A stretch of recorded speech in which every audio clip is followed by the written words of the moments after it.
वेद है उनके अंदर। क्या वेद है? ऋक शाम जोदो अथर्व। 4 वेद है उनके अंदर, ऋक शाम जोदो अथर्व। ठीक है, वो वेद से निचोड़ लेके जो हिंदू मजहब ने उनको एक भगवत गीता में उतारा। एक छोटी सी किताब भगवत गीता, सब हिंदू भाई यहाँ पे बैठे, वो छोटी सी किताब है भगवत गीता, उसमें अंदर उतारा। क्योंकि वेद तो पढ़ने की टाइम, 4 वेद होता है ना, उनको पढ़ने के टाइम नहीं होता है, तो उसमें वो उतारा। तो कहते हैं, तो फिर वो वेद में कहता है न चक्कू से गृहस्थ न पीवाचा नानो हृदय बस्तप सा करमनब्बा आदि संजोग निमित्त हेतु न तत्संकर जो विद्यते विदाम देवो भुवनस्समीडम। कोई वहीं पे जाता है देव, परमेश्वर, परमात्मा, शब्द वाणी वही होती है। अल्लाह कुल अल्लाहु अहद अल्लाहु समद लम यलिद व लम यूलद व लम यकुल लहू कुफुवन अहद। अब जितने भी वेद की मंत्र है आप पढ़ लीजिएगा, उसमें एक ही ईश्वर की इबादत के लायक है और कोई ईश्वर इबादत के लायक नहीं है। हमारे में कहते हैं 1,24,000 पैगंबर आए थे, हमारे में कहते हैं 2,24,000 पैगंबर आए थे, हमारे में कहते हैं हिंदू मजहब में कहते हैं, सनातन धर्म कहते हैं 33 कोटि देवता आए थे। वो क्या थे? सबका सब क्या थे? अवतार थे। अवतार बोला जाता है, जैसे श्री कृष्ण जी, विष्णु, शिव अवतार थे। जैसे कि धरती में कोई समस्या होता था, वो आते थे रोकने के लिए। वो कहते थे मुझसे मांगो मत, मांगना है तो उससे मांगो, मांगना है तो उससे मांगो, मुझसे मांगो मत। 1400 साल की पहले जब मूसा अलैहिस्सलाम जब इस धरती के अंदर आए थे, बनी इसराइल के कौम, बनी इसराइल के कौम, तो फिरौन के कौम उसको तकलीफ देता था। क्या करता था? फिरौन को कौम उसको तकलीफ देता था। तो अल्लाह रब्बुल इज्जत मूसा अलैहिस्सलाम को तौरात इनायत करके जमीन में मुसल्लत किए और क्या कहने लगे? ये फिरौन के कौम थे, बनी इसराइल की बेटियों को मारता, बेटों को जिंदा रखता। किसको मारता?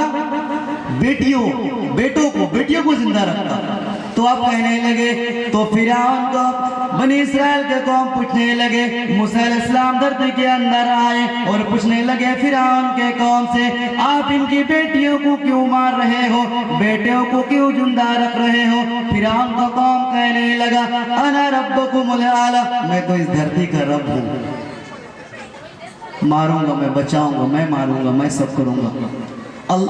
वैसे ही हिंदू शास्त्र में, वैसे हिंदू शास्त्र में जब रावण आया, रावण ने राम के पत्नी सीता को अपहरण कर लिया, अपहरण किया था ना, रावण ने राम के पत्नी को सीता को अपहरण कर लिया था।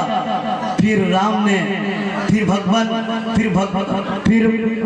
परमेश्वर दाता विधाता ने क्या किया? राम को नेस नाबूद कर दिया। किया था ना भाई? रावण पूरा होता है ना हमारे में, यहाँ पे होता है ना रावण पूरा, घास लगा के आग लगाते हैं ना, फिर उसको नेस नाबूद कर दिया। वैसी हमारे में फिरौन है, तो क्या कहता था? उनकी बेटियों को मार देते हो, बेटों को जिंदा रखते हो, क्या मतलब इसकी? बोले नहीं नहीं, हम तो रब है।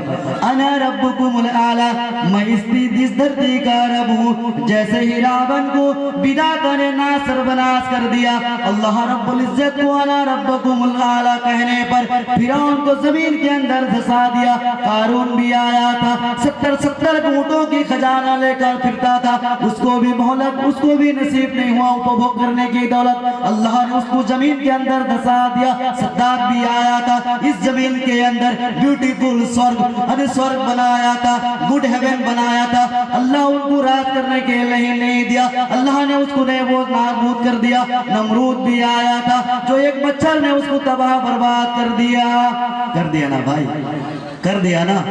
वो सब क्या कह रहा था? हम ही गॉड है। वो मतलब वेद के मंत्र के खिलाफ था, रावण वेद के मंत्र के खिलाफ था, बोले हम ही करेंगे सब। फिरौन बोलता हम ही करेंगे, तो रावण ने वही कहता था। तो श्री कृष्ण जी बोला, ए रावण, ये मंत्र है ना चक्षु सा गृहस्थ ना पिबाचा ना नर्दन बस्तप सा कर्मनब्बा, ध्यान मूलम गुरु मूलम पूजा मूलम, ध्यान से इबादत करो गुरु की। किसकी? गुरु। ध्यान मूलम पूजा मूलम गुरु मूलम, ध्यान से इबादत करो, ध्यान से पूजा करो गुरु की। बोले नहीं, मेरी इबादत करो। तो अना रब्बुकुमुल आला कहने पर क्या किया? उनको नेसो नाबूद कर दिया, नेसो नाबूद कर दिया ना भाई। तो इस जमाने में कुछ जालिम दुश्मन मौजूद है, तो कहते हैं तुमको ये छोड़ के जाना पड़ेगा। मैं खुलासा की बात आपको करूंगा। बोले ये चले जाना पड़ेगा, आपके लिए सीए के कानून है, आपके लिए सीएबी के कानून है, आपके लिए एनपीआर के कानून है। सीए के बाद फुल फॉर्म क्या है? Citizen amendment act. सीएबी का फुल फॉर्म क्या है? Citizen amendment bills. एनपीआर का फुल फॉर्म क्या है? National population registration. बोलते तुम्हारे क्या सबूत है हिंदुस्तान में रहने के लिए? भारत के मुसलमान हैं, भारत में रहेंगे। भारत के मुसलमान हैं, भारत में रहेंगे।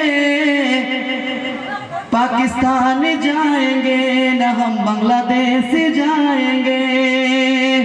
एक बार कह दिए सुभान अल्लाह।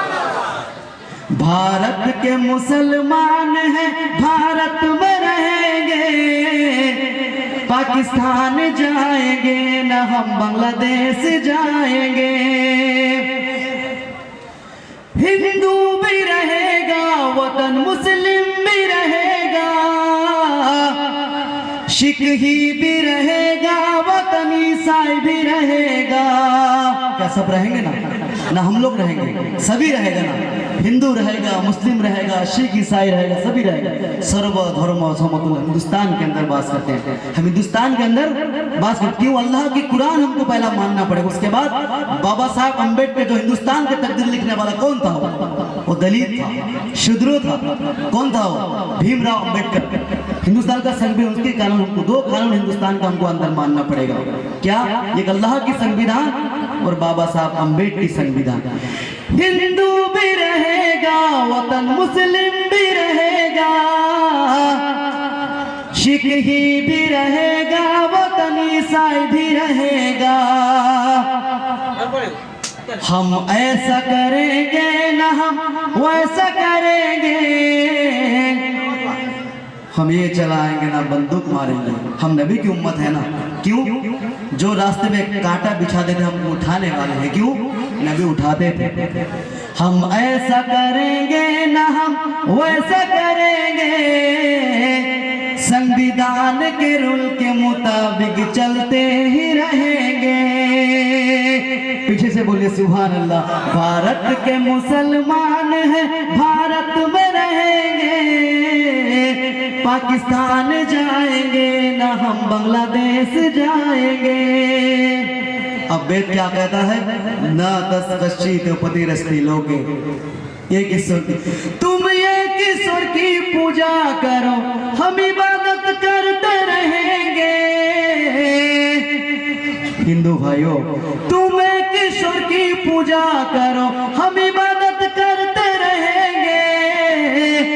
मर जाएंगे, मिट जाएंगे, ईमानों की सौदा ना करेंगे। करेंगे सौदा। और कुछ हमारे साहब कुछ निकल गए, बोले भाई 5 लाख रुपए ले लो, घर वापस दिल्ली से यूपी तक। बोले घर वापसी, धर्म परिवर्तन। तुम एक ईश्वर की पूजा करना, इबादत करते रहेंगे। मर जाएंगे, मिट जाएंगे, ईमानों की सौदा ना करेंगे। हम ऐसा करेंगे ना हम वैसा करेंगे। पीछे से आवाज नहीं आ रही, सुभान अल्लाह तो बोलो। और मुकर्रिर मर जाएगा, आप टस की बस ना हुए। ऐसा करेंगे ना हम वैसा करेंगे। कुरान की फरमान पर हम चलते ही रहेंगे। भारत के मुसलमान हैं, भारत में रहेंगे। पाकिस्तान जाएंगे ना हम बांग्लादेश जाएंगे। हिंदुस्तान का जब नाम रखा था, किसने रखा था? हम रखे थे न? हिंदू वाले हिंदू सनातन धर्म रखे थे। किसने रखा था? आर्य जाति ने। कैसे रखा था? वो बहुत कम है। कितने रखा था? आर्य, ग्रीक जाति, पारसी जाति रखा था। जब हिंदुस्तान में आते थे तिजारत करने के लिए, हिंदुस्तान में जब आते थे तिजारत करने के लिए, तो एक सिंधु नदी का किनारे हिंदुस्तान, जो पाकिस्तान में बंटवारा अभी हो गया, तो सिंधु नदी का किनारे हिंदुस्तान रहता था। वो क्या, वो सिंधु नदी कैसे कि हिंद कहते थे, हिंदू हिंदू, वो क्या कहते थे, हिंदू। तो उस वजह से हिंदुस्तान का नाम रह गया हिंदू। फिर कुछ पारसी के मुल्क के लोग आते थे कारोबार करने के लिए, तिजारत करने के लिए, तो फिर वो हिंदू नहीं कहते, हिंदू क्या कहते थे, हिंदू। हिंदू नहीं कह सकते थे वो, कल हिंदू, तो फिर उसका नाम से हिंदुस्तान हो गया। सिंधु से हिंदू और हिंदू से हिंदुस्तान, हम ना रखे ना कोई रखे हैं। जब ये बात आई, हिंदुस्तान का नाम हम भी नहीं रखे हैं और सनातन धर्म भी नहीं रखा है। कौन रखा है, वो आर्य पारसी जाते ने। हमारे मुल्क में दो गुना हक है, क्योंकि हम जब चाहते तो जब अंग्रेज बंटवारा हुआ था, हम अंग्रेज जालिमों के साथ चले जाते। क्यों, हमने हिंदुस्तान को चुना है, हमने हिंदुस्तान को चुना है। और आप सनातन धर्म, आप बाय डिमांड हिंदुस्तानी है और हम मुसलमान बाय चॉइस हिंदुस्तानी है। हमारा दो गुना यहाँ पे हक है। क्यों, हम आदम के औलाद हैं, हम आदम के औलाद हैं, आदम के औलाद। ये बाइबल भी कहता है हम आदम के औलाद हैं, ये वेद भी कहता है हम आदम के औलाद हैं। क्यों, ये वेद भी कहता है, ये बाइबल भी कहता है हम आदम के औलाद हैं। आदम ही पहले में जो पहला इंसान है दुनिया के अंदर, हम सब उनके औलाद हैं। हम आदम कहाँ आए थे, आदम हिंदुस्तान के अंदर उतरे थे। अरबी कहता है मिन्हा खलकनाकुम व फीहा नुईदुकुम व मिन्हा नुखरिजुकुम तारतन उखरा। इस मिट्टी से मुझे जन्म लिया है, इस मिट्टी में मुझे दफनाया जाएगा, फिर इस मिट्टी से मुझे दोबारा उठाया जाएगा। कौन मिट्टी है वो, कहाँ की, हिंदुस्तान की। हिंदुस्तान के मिट्टी से मेरी, हमारे बुजुर्गों ने यहीं पे दफन हुआ है, ये भी यहीं पे अंतिम सांस लिया है।